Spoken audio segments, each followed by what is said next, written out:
रामनगर गांव में संतोष नाम का एक गरीब आदमी अपनी पत्नी मीरा के साथ रहा करता था। वह गली मोहल्ले में घूम घूम कर आइसक्रीम बेचा करता था। वे जो भी थोड़ा बहुत पैसा कमाता उसी से अपने परिवार का गुजारा करता था। संतोष भगवान गणेश जी का परम भक्त था। वह रोज गणेश जी की पूजा किया करता था। वह उठते बैठते चलते फिरते हर समय गणेश जी के नाम का जाप किया करता था। आइसक्रीम ले लो आइसक्रीम, आइसक्रीम ले लो आइसक्रीम। जय गणेश जय गणेश जय गणेश देवा, माता जाकी पार्वती पिता महादेवा। आइसक्रीम ले लो आइसक्रीम, आइसक्रीम ले लो आइसक्रीम, ठंडी ठंडी आइसक्रीम। कुछ दिनों से संतोष का काम अच्छा नहीं चल रहा था। उसके बहुत कम आइसक्रीम बिक रहे थे, जिसके कारण वह अपने घर के लिए राशन भी नहीं ला पा रहा था। उसके घर में बहुत कम राशन था। मुझे माफ कर दो, मैं राशन नहीं ला पा रहा हूँ। मेरे आइसक्रीम भी बहुत कम बिक रहे हैं, मैं क्या करूँ? एक दिन शाम को संतोष घर जाता है और अपनी पत्नी से कहता है, मीरा, आज मेरी आइसक्रीम की बिक्री बहुत कम हुई है, ये लो 30 रुपए। फिर संतोष मीरा को पैसे दे देता है। इतने कम पैसे में कैसे घर चलेगा? और बताइए ऐसा कब तक चलेगा? ऐसे तो हम लोग भूखे मर जाएंगे। आप कोई और काम क्यों नहीं कर लेते? मीरा, कोई और काम करने के लिए बहुत पैसों की जरूरत होती है और मेरे पास पैसे तो है नहीं। लेकिन तुम चिंता मत करो मीरा, एक दिन गणेश भगवान हम लोग के ऊपर जरूर कृपा करेंगे, हमारी गरीबी को दूर कर देंगे। सुनिए जी, वो दिन कभी नहीं आएगा। गणेश जी हम लोगों के ऊपर कभी कृपा नहीं करेंगे। आप दिन रात गणेश जी की पूजा करते रहते हैं। अगर गणेश जी को कृपा करना होता तो अभी तक कर देते। अरे तुम गणेश भगवान जी को ऐसे क्यों बोल रही हो? शायद हमारी भक्ति में ही कोई कमी होगी, इसीलिए गणेश जी हमारी पुकार नहीं सुन रहे। लेकिन एक दिन भगवान जी हमारी प्रार्थना जरूर सुनेंगे। वो एक दिन हमारे घर जरूर आएंगे, जिससे हमारी गरीबी भी मिट जाएगी।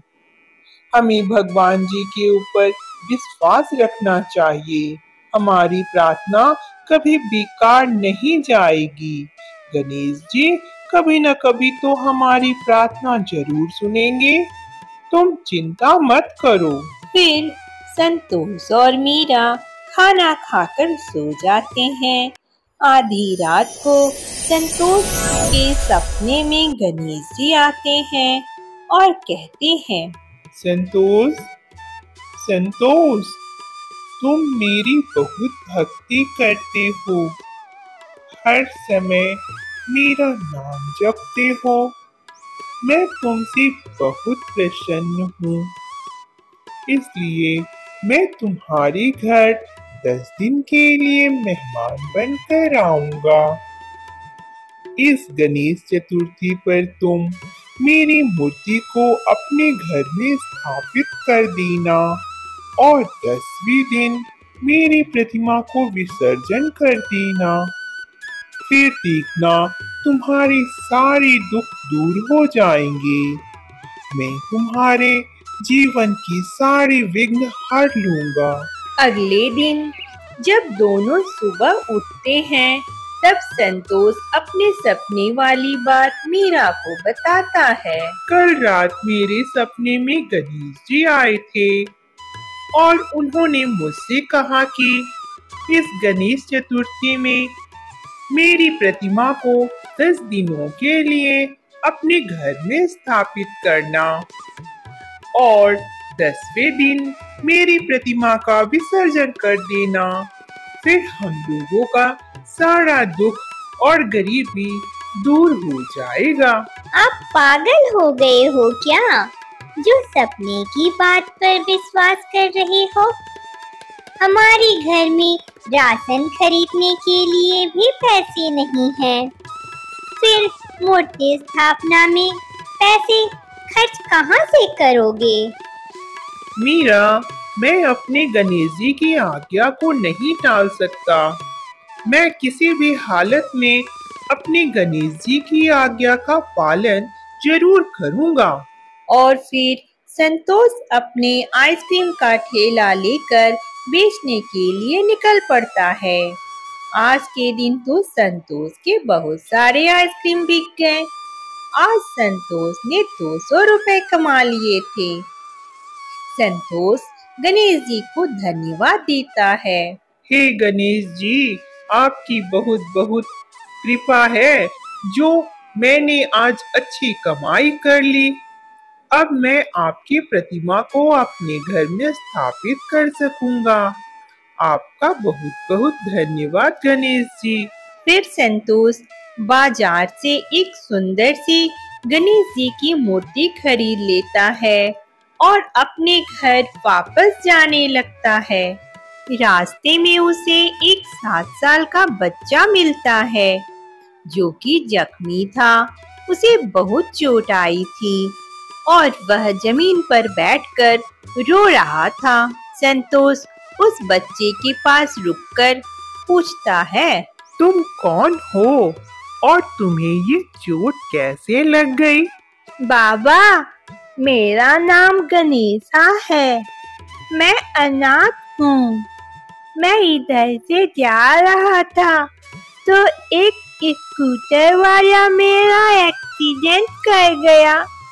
हाँ हाँ, अच्छा, रो मत बेटा। तुम मेरे साथ मेरे घर चलो। मैं तुम्हें घायल अवस्था में यहाँ अकेले नहीं छोड़ूंगा।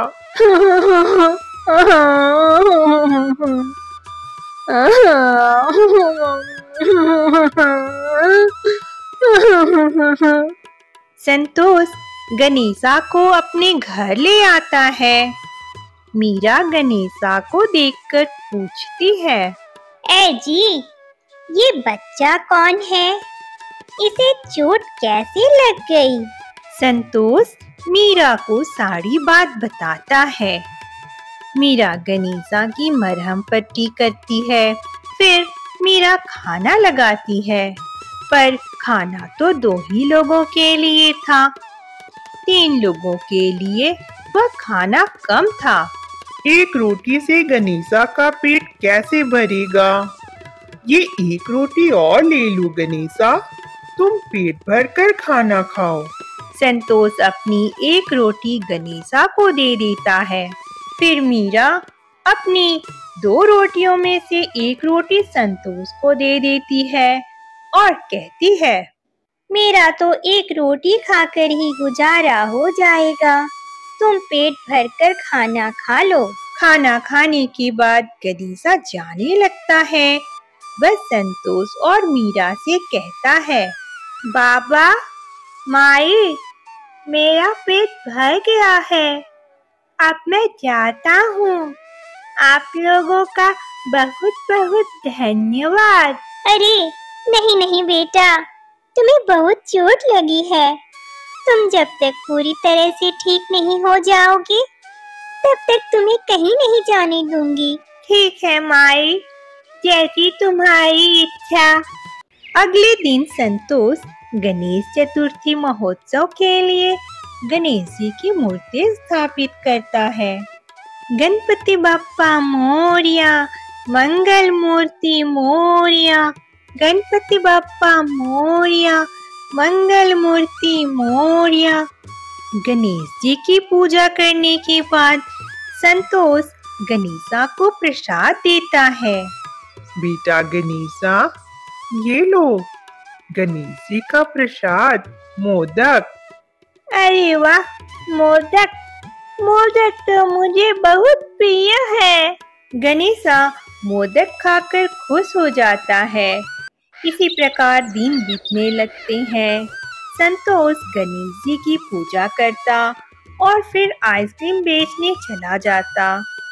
शाम तक उसकी सारी आइसक्रीम बिक जाती है। जब से संतोष ने गणेश प्रतिमा घर में स्थापित की थी, उसका काम भी अच्छा चलने लगा था। मीरा का अपना तो कोई बच्चा नहीं था।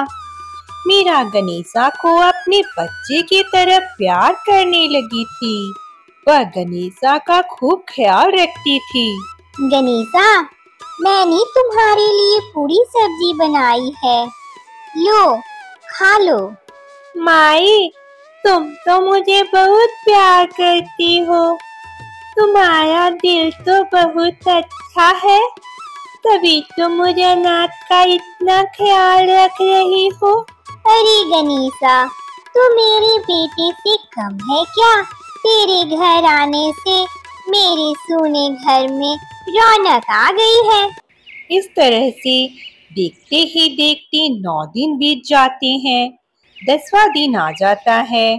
गणेशा की चोट अब पूरी तरह से ठीक हो चुकी थी। गणेशा संतोष से कहता है, बाबा, अब मैं पूरी तरह से स्वस्थ हो गया हूँ। अब मैं अपने घर जाना चाहता हूँ। हाँ? अच्छा गणेशा, तुम जाना चाहते हो तो मैं तुम्हें रोक नहीं सकता, लेकिन गणपति विसर्जन के बाद चले जाना। ठीक है बाबा, जैसी आपकी इच्छा। मैं गणपति विसर्जन के बाद चला जाऊंगा।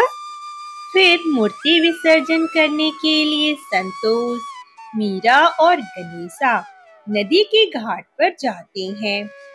घाट पर और भी लोग अपनी अपनी मूर्ति लेकर आए हुए थे।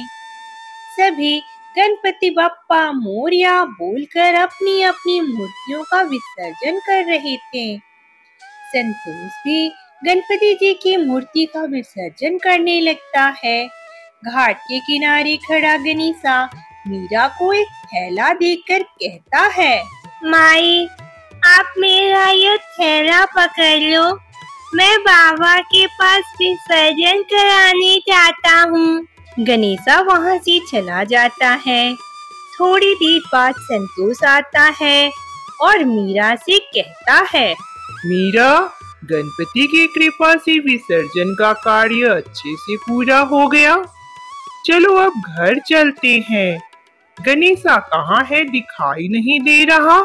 गणेशा ये थैला देकर तुम्हारे पास जा रहा है ऐसा बोलकर तो गया था, क्या वह तुम्हारे पास नहीं गया? संतोष और मीरा बहुत देर तक गणेशा को इधर उधर ढूंढते हैं, पर उन्हें गणेशा नहीं मिलता है।